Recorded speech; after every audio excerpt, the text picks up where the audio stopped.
Hello everyone, astro with M Singh में ma'am Singh आप सभी का बहुत बहुत स्वागत करती हूँ। हमेशा की तरह मैं आ गई हूँ आपके पार्टनर्स की डीपेस्ट फीलिंग्स और इमीडिएट एक्शन आपकी तरफ क्या हो सकता है, ये आज हम इस वीडियो में देखने की कोशिश करेंगे। तो शुरू करते हैं आज की रीडिंग लेके प्रभु का नाम। हर हर महादेव, जय हो शिव शक्ति, जय हो राधे कृष्णा, जय मेरे भाई। सबसे पहले अपने पर्सन को याद कर लीजिए ताकि ज़्यादा से ज़्यादा एनर्जीज़ और मैसेजेस आप तक पहुंच सकें इस रीडिंग के माध्यम से।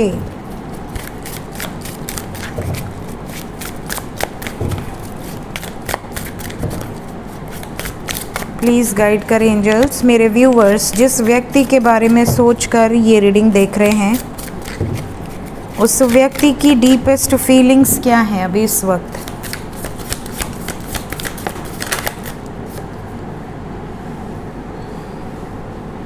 मून एंड द फूल दोनों मेजर अरकाना।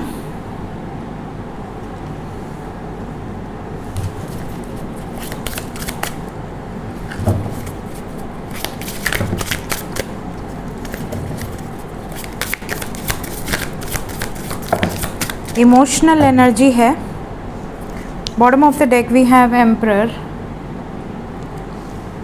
ये कार्ड आप लोग को समझ में नहीं आएगा इसलिए शो करना इज़ नॉट मैंडेटरी बिकॉज ये डिफरेंट कार्ड्स हैं।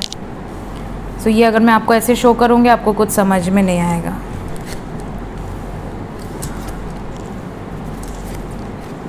I love black. मुझे ब्लैक से बहुत प्यार है इसलिए मैं ब्लैक बहुत प्रेफर करती हूँ। Even in dress, even in cards, everywhere. White and black, red, white, black, these are my favorite.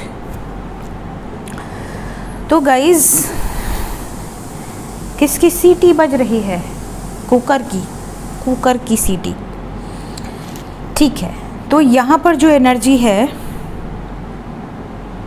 सबसे पहले तो मैं बता दूँ कि इस टाइम पे आपके जो पर्सन है ना, ये बहुत डीपली, जैसे कहते हैं ना हम, जब आपका गार्डन होता है, जब आपको लगता है कि पेड़ पौधों को पानी अच्छे से नहीं मिल रहा है या पेड़ सूख रहे हैं, तो आप क्या करते हो? आप डीपली डिग करते हो उसको ताकि उसको ऑक्सीजन मिले, है ना।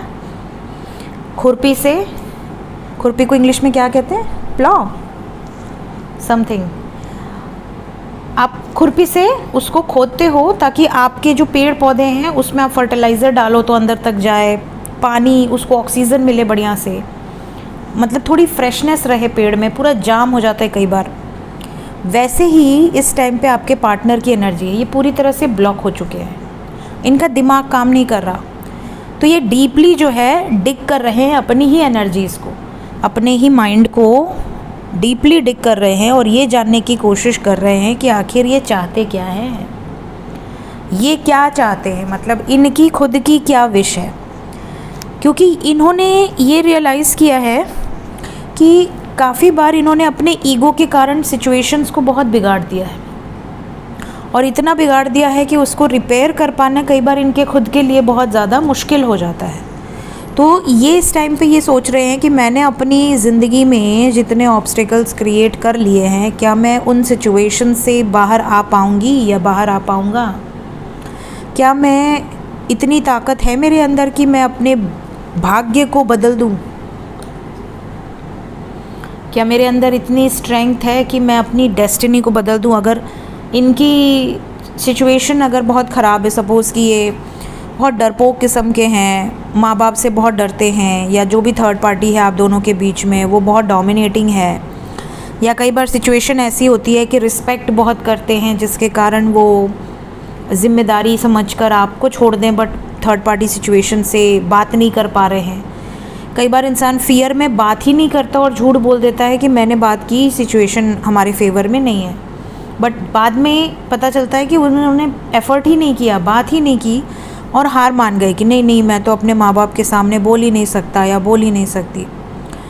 तो काफ़ी बार ऐसा हुआ है कि इन्होंने अपने ईगो के कारण या किसी प्रेशर के कारण या फियर के कारण आपको छोड़ दिया है। मतलब इन्होंने हमेशा आपको फॉर ग्रांटेड लिया है और अपनी लाइफ में आगे बढ़ गए हैं, और अब इनको ऐसा लग रहा है जब आप इनको फॉर ग्रांटेड ले रहे हो, जब आप अब इनको पहले की तरह चेज़ नहीं कर रहे, पहले की तरह एफ़र्ट्स नहीं डाल रहे, पहले की तरह आप तड़प नहीं रहे इनके लिए, तो इनको बुरा लग रहा है। इनको ऐसा लग रहा है कि यार इतना चेंज कैसे आ गया और मैं कहाँ गलत हूँ, क्या मैं इस सिचुएशन में गलत हूँ? अगर गलत हूँ तो मैं अपने भाग्य को खुद बदलूँगा या खुद बदलूँगी।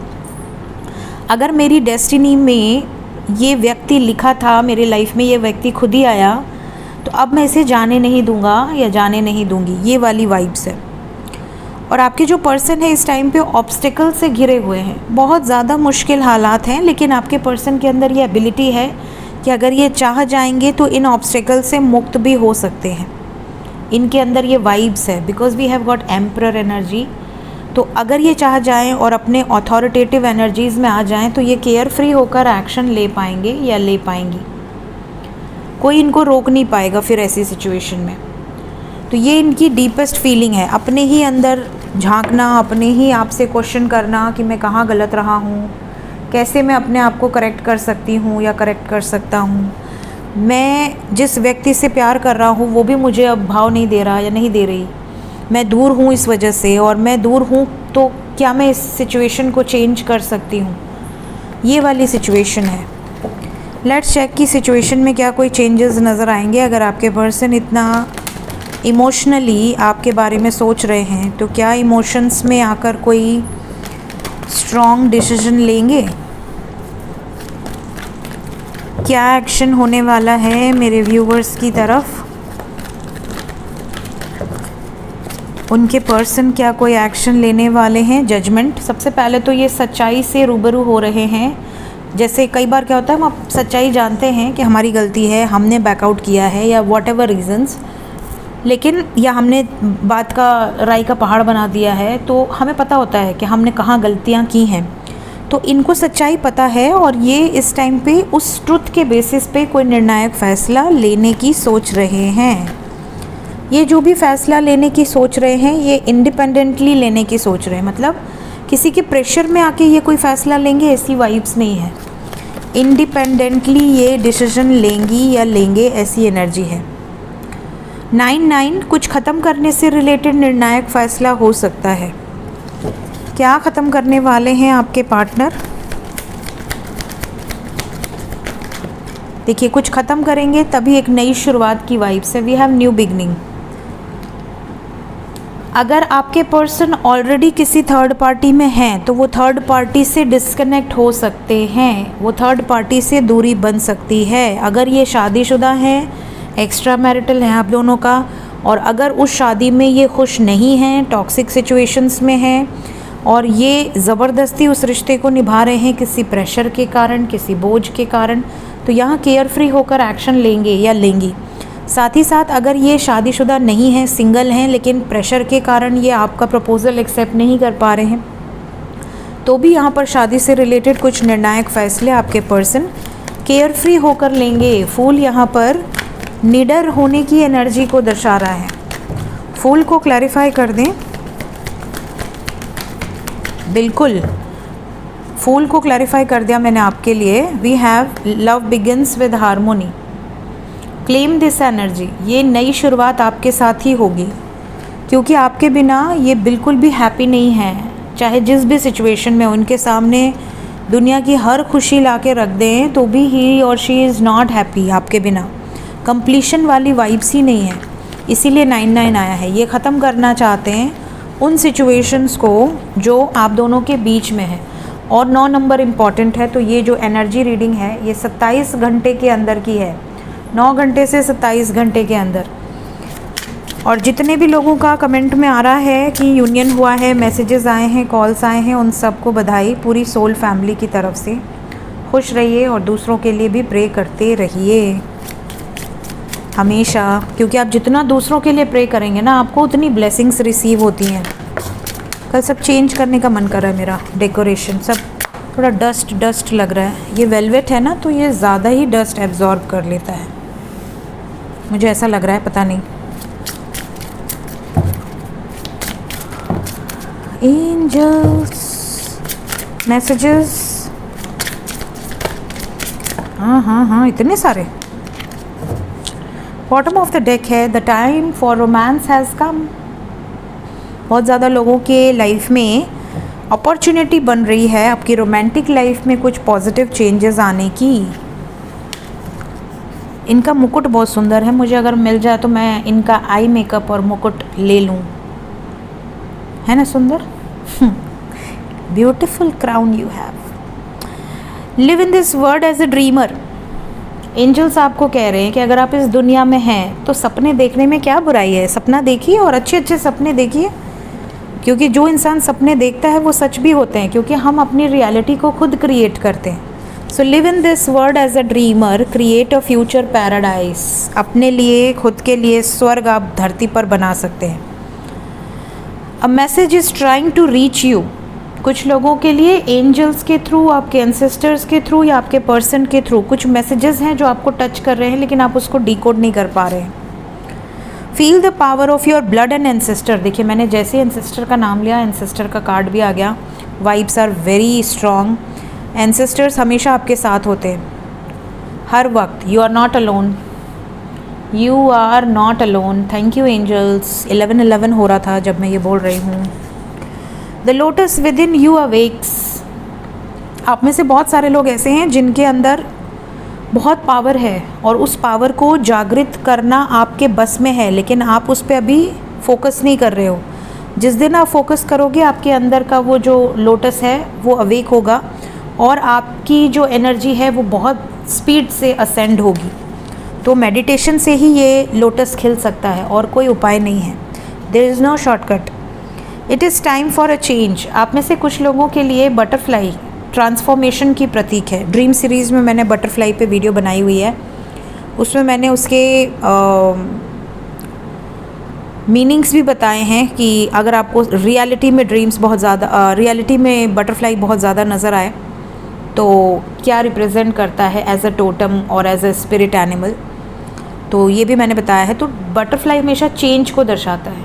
अगर आपको बहुत ज़्यादा ब्लैक बटरफ्लाई नज़र आए तो कुछ बड़ा ट्रांसफॉर्मेशन होने वाला है।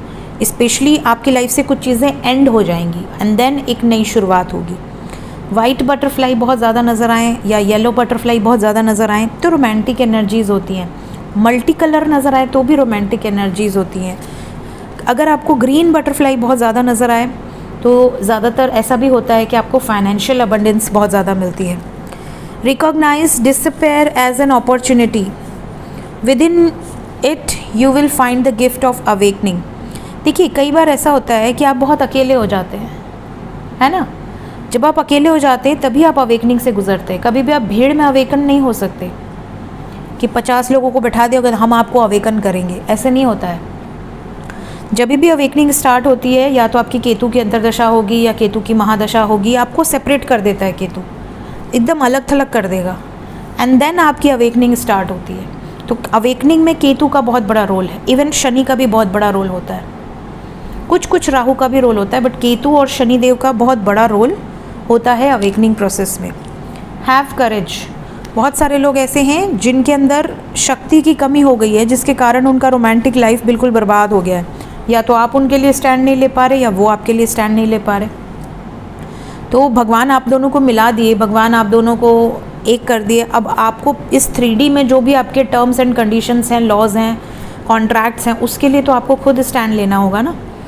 तो यहाँ पर करेज आपके अंदर होना चाहिए अपने प्यार को पाने का और अपने प्यार के लिए स्टैंड लेने का। अगर आप दोनों के अंदर इतना करेज है तो एंजल्स हमेशा आपको सपोर्ट करते हैं, लेकिन करेज दोनों के अंदर होना चाहिए, क्योंकि गाड़ी एक पैर से नहीं चलती, 2 टायर ज़रूरी है, दोनों तरफ होना चाहिए तभी बैलेंस बनेगा। सो ये थी गाइज आज की एनर्जी रीडिंग, कुछ इम्पॉर्टेंट मैसेजेस के साथ करते हैं इस रीडिंग को एंड। मिलते हैं नेक्स्ट रीडिंग में। Till then take care guys, bye bye.